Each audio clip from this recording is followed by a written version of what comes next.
제1장 무엇이 깨달음인가? 무엇이 깨달음인가? 그대가 그대의 참나로 되돌아올 때 이것이 깨어남이요 해방이요 자유다. 참나를 하면 모든 것을 알게 된다.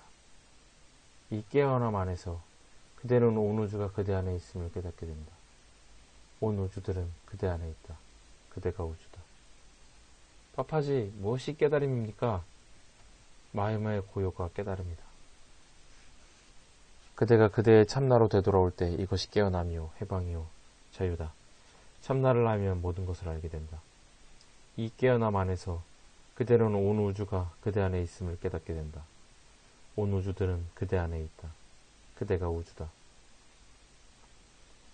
이것이 궁극의 이해다. 이것을 알면 그대는 모든 것을 안다. 이것을 모르면 비록 아무리 많은 정보를 수집하더라도 그대는 아무것도 모른다. 이 지식이 없으면 그대는 무지하다. 절대적 존재를 알면 그대는 모든 것이다.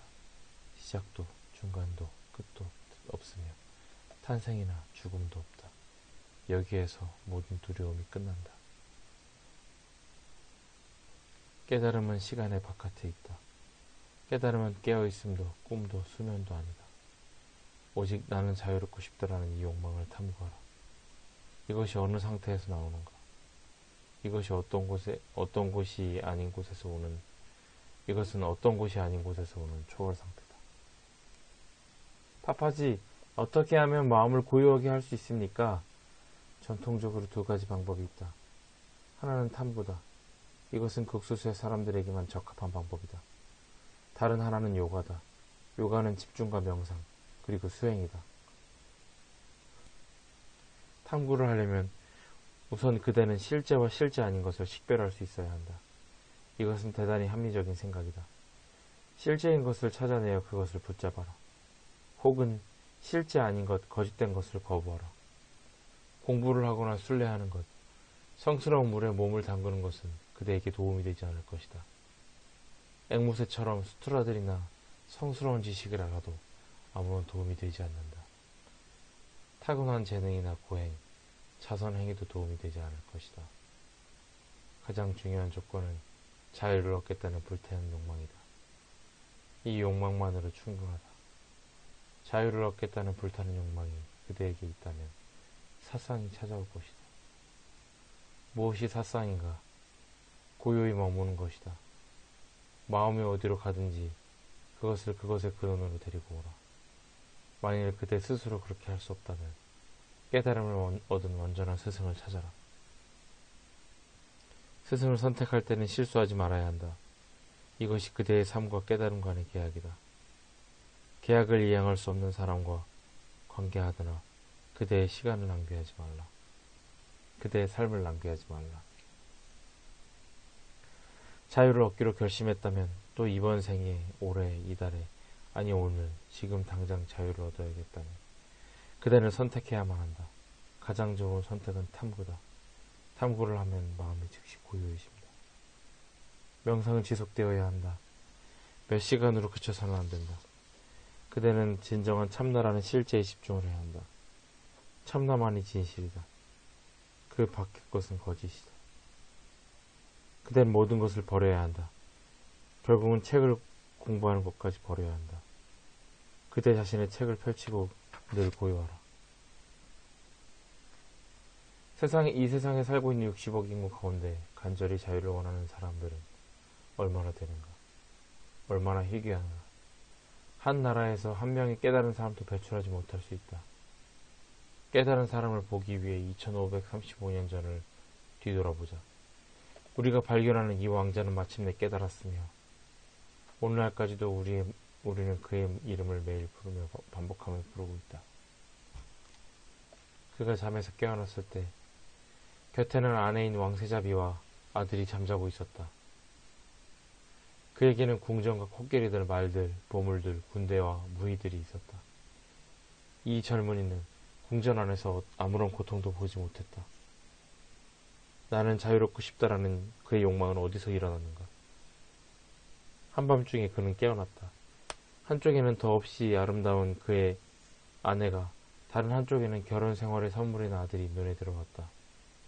이 사람은 이 가운데서 깨어났다. 이 말을 들을 때 그대 자신을 예외로 두지 말라. 그대가 바로 붓다다. 그는 인간이었다. 그대는 인간이다. 붓다는 그대보다 더 많은 책임을 지고 있었다. 그는 대단히 많은 일을 하고 있었으며 그대보다 훨씬 더 많은 일을 하고 있었다.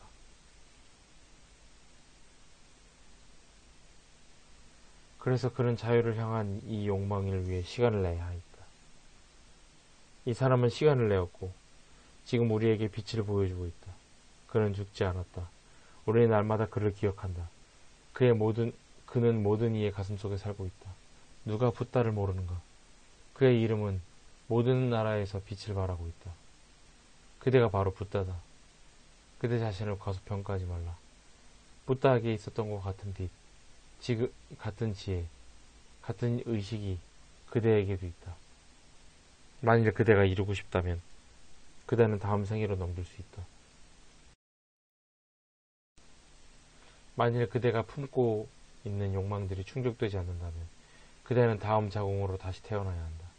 그것을 멈추고 싶다면 그대의 모든 욕망을 한순간에 충족시켜라. 아무런 욕망도 남아있지 않다면 그대가 어떻게 다시 태어날 수 있겠는가? 이 윤회의 사슬을 끊는 유일한 방법은 그대의 모든 욕망을 일순간에 충족시키는 것이다. 그대는 다른 방법으로 노력해왔다. 하나의 욕망을 충족시키면 다른 욕망이 온다. 그대는 그 욕망을 충족시키지만 또 곧 다른 욕망이 온다. 세상의 왕들이나 통치자들에게 물어보라. 그들에게도 욕망과 두려움이 있음을 알게 될 것이다. 사업가에게 물어보라. 그에도 역시 욕망과 두려움이 있다. 그는 더 많은 돈을 원한다. 노동자, 성직자, 군인 모두들 충족되지 못한 욕망들을 품고 있다. 그대의 욕망들을 충족시키는 간단한 방법은 불을 갖는 것이다. 그대는 기억이라는 가방 안에 모아놓은 이런 욕망들의 곳간을 태워버릴 불이 필요하다. 깨닫고 싶다는 하나의 욕망이 그것들을 즉시 불태워버릴 것이다. 깨달음 속에서 모든 욕망은 죄로 변한다. 그대는 이제 어느 자궁으로 돌아갈 필요가 없다. 그렇지 않으면 그대는 이곳에서 저곳으로, 이 자궁에서 저 자궁으로 갈아타며 옮겨 다녀야 한다. 그것은 시간이 들지 않는다. 오직 이 하나의 욕망을 품어라. 이 욕망은 어떤 대상 위에도 내릴 수 없기에 효과가 있을 수밖에 없다. 대상을 향한 욕망들, 그대에게 없는 것을 바라는 욕망은 얼마든 시간이 들 수 있다. 그러나 그대의 진정한 참나를 알고자 하는 이 욕망은 충족되기 위하여 그대를 멀리 데려갈 수 없다. 이 욕망은 즉시 충족될 것이다. 왜냐하면 욕망이 대상이 주체이기 때문이다. 주체가 주체에게로 되돌아가줘야 한다. 의식 안에서 나오는 의식이 의식에게로 되돌아가고자 한다. 집에 앉아 있으면서 집으로 되돌아오는데 얼마나 많은 시간이 필요한가.